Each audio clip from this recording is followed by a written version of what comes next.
అందరికీ నమస్కారం. వీడియో చూసే ముందు జై శ్రీకృష్ణ అని కమెంట్ చేయండి.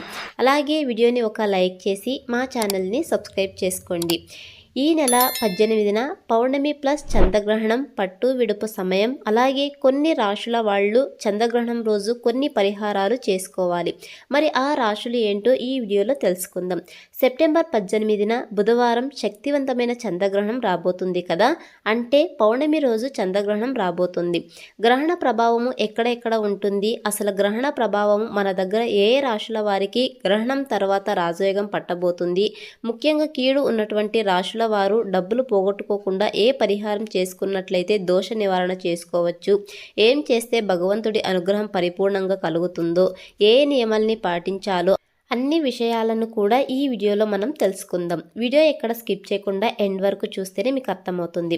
కొన్ని రాశుల వారికి విపరీతంగా కీడు సంభవించబోతుంది. ఈ గ్రహణం ద్వారా కీడు సంభవించేటటువంటి రాశుల వాళ్ళు ఇంట్లోనే ఏ పరిహారం చేసుకోవాలో, ముఖ్యంగా ఏ దానాలు చేసుకోవాలో అవన్నీ కూడా ఇప్పుడు మనం తెలుసుకుందాం. సెప్టెంబర్ 18వ తారీఖు బుధవారం చంద్రగ్రహణం ముంబై ప్రాంతంలో ఎక్కువగా ఉంటుంది. ముంబై చుట్టుప్రక్కల ఉన్నటువంటి ప్రాంతాల్లో కాస్త ఎక్కువగా చంద్ర ప్రభావం ఉంటుందన్నమాట. మన దేశంలో తీసుకున్నట్లయితే అమెరికాలో ఈ చంద్రగ్రహణం ఎక్కువగా కనిపిస్తుంది. అమెరికాలో ఉత్తరాభాద్ర నక్షత్రం 1వ పాదంలో ఈ చంద్రగ్రహణం ఏర్పడబోతుంది. ఇక భారతదేశానికి వచ్చేసరికి పూర్వభాద్ర 4వ పాదంలో ఏర్పడబోతుంది. ఈ చంద్రగ్రహణం ఈ భారతదేశంలో కాలమానం చూసుకున్నట్లయితే ఉదయం 6:11 నుండి ఉదయం 10:15 వరకు ఈ చంద్రగ్రహణ ఛాయలు కనిపిస్తూ ఉంటుంది. ఈ చంద్రగ్రహణ ఎక్కడ ఎక్కువగా కనిపిస్తుంది అంటే యూరప్లో ఎక్కువగా కనిపిస్తుంది. అమెరికాలో అన్ని ప్రాంతాల్లోనూ కనిపిస్తుంది. ఏషియాలో కూడా ఎక్కువగా ఉంటుంది అంటారు.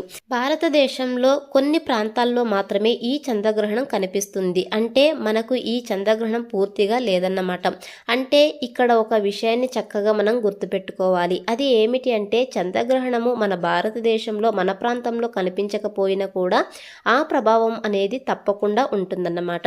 ఎందుకంటే చంద్రుడు అమెరికాలో ఒక చంద్రుడు, భారతదేశానికి ఒక చంద్రుడు, యూరప్లో ఒక చంద్రుడు ఉండడు కదా. ప్రపంచానికంతా ఒకడే సూర్యుడు, ఒకడే చంద్రుడు. కాబట్టి చంద్రగ్రహణం ఎక్కడ ఏర్పడినా కూడా మన ప్రపంచంలో ఉన్నటువంటి కొన్ని రాశుల మీద ఈ చంద్రగ్రహణ ప్రభావం అనేది ఉంటుంది. అమెరికాలో ఈ చంద్రగ్రహణం ఎప్పుడు కనిపిస్తుందంటే 18వ తారీఖు రాత్రి, అంటే 12:41 చంద్రగ్రహణం పట్టు, అదేవిధంగా 4:07 విడుస్తుంది.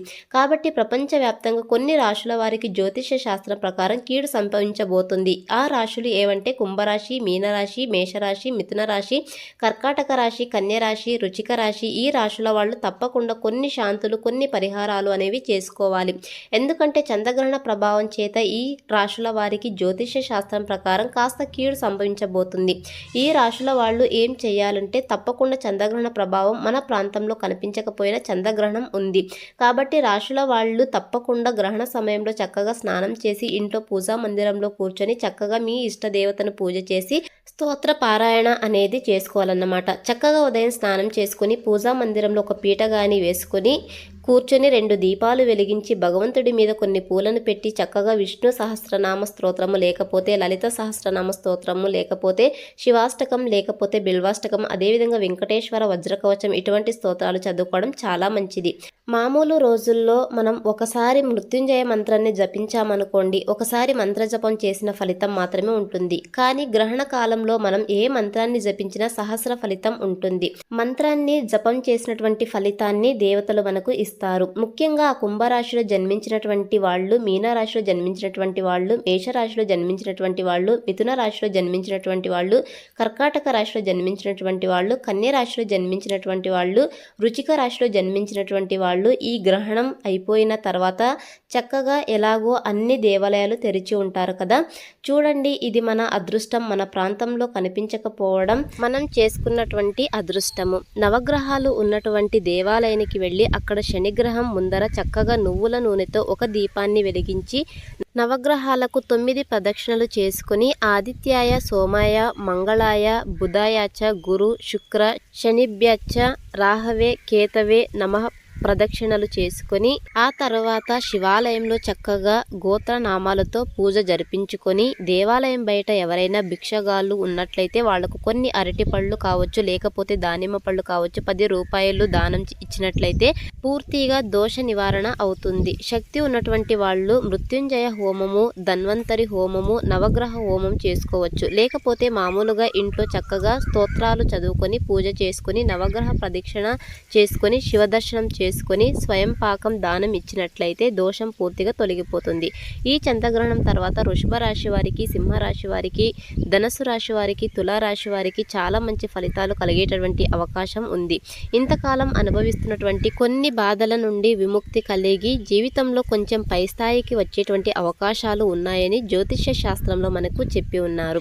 ముఖ్యంగా ప్రతి ఒక్కరు కూడా సెప్టెంబర్ 18వ తారీఖు బుధవారం ఉదయం 10:30 చక్కగా ఇల్లు వాకిలి అంతా తుడుచుకొని పూజా మందిరంలో దీపాలు వెలిగించి భగవంతుడికి ఏదైనా నైవేద్యం పెట్టి నమస్కారం చేసుకోవడం చాలా మంచిది. అన్ని రాశుల వాళ్ళు కూడా మీ ఇష్ట దైవానికి పూజ చేసుకొని ఏదో మీ దగ్గర ఉన్నటువంటి నైవేద్యాన్ని అరటిపళ్ళు కావచ్చు, బెల్లం ముక్క కావచ్చు పెట్టి భగవంతుడి దగ్గర స్తోత్రాలు చదువుకొని దండం పెట్టుకోండి.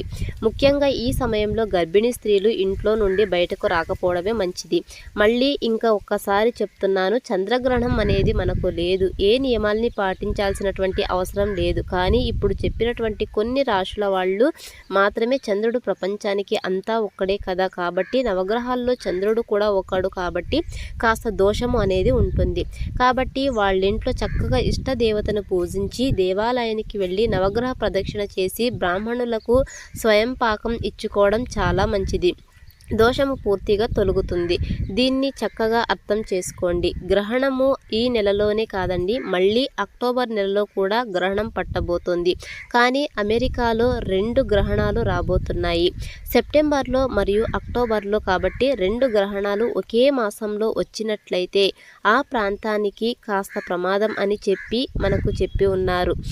మహాభారతంలో కూడా ఒకే నెలలో 2 గ్రహణాలు సంభవించినప్పుడు ఈ కురుక్షేత్ర యుద్ధము అనేది జరిగింది. చాలా మంది ప్రాణాలు పోగొట్టుకున్నారు. కాబట్టి మనము చిన్న పరిహారం, ఎక్కువ డబ్బులు ఖర్చు పెట్టుకోవాల్సిన అవసరం లేదు. అన్ని రాశుల్లో జన్మించినటువంటి వాళ్ళు కూడా చక్కగా గ్రహణ సమయంలో మనము దేవతారాధన చేసుకొని మంత్రం జపం చేసుకొని గ్రహణం విడిచేటటువంటి సమయానికి మనము లేకపోయినప్పటికీ మనం భగవంతుణ్ణి దర్శించే స్వయం పాకం ఇచ్చుకోవడం, ఎవరైనా పేదవాళ్లకు కాస్త ఫ్రూట్స్ ఇవ్వడము, కాస్త ధన సహాయము చేయడం అనేది చాలా మంచిది. అది మనం జీవితంలో ఉన్నత స్థాయికి తీసుకొని వెళుతుంది.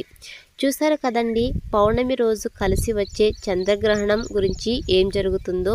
మరి మా వీడియో కనుక మీకు నచ్చినట్లయితే లైక్ చేయండి, షేర్ చేయండి, అలాగే మన ఛానల్ను సబ్స్క్రైబ్ చేసుకోండి. వీడియో చూసినందుకు ధన్యవాదాలు.